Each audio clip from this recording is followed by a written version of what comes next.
ایک نوجوان لڑکا ہے جس کا نام ابو قرصافہ ہے، بکریاں چراتا ہے اور اپنی خالہ کے ہاں قیام پذیر ہے۔ تو ایک دن اس نے حضور کو دیکھ لیا اور خوش قسمتی کہ حضور نے بھی اسے دیکھ لیا، تو اب اس کو سب بکریاں بھول گئیں۔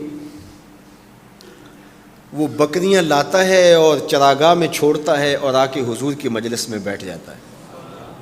ایک دن خالہ کو پتہ چل گیا کہ یہ تو سارا دن وہاں بیٹھا رہتا ہے، تو اس نے سختی سے منع کر دیا کہ تم وہاں نہیں جاؤ گے۔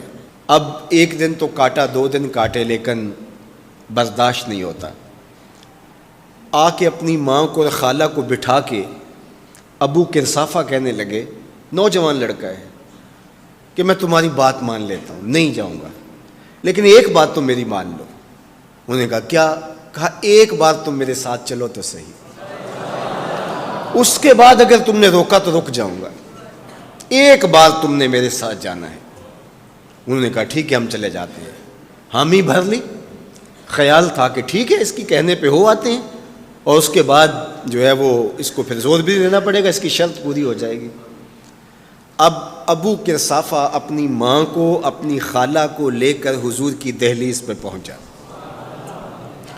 کچھ دیر بیٹھے اور واپس چلے تو اسے بے چینی تھی کہ اب یہ کیا بولتے ہیں، چونکہ اس کا مستقبل بھی اس پہ لگا ہوا تھا۔ اب اس کے دل کی دھڑکنیں تھم رہی ہیں کہ پتہ نہیں میری ماں کیا بولتی ہے، میری خالہ کیا بولتی ہے۔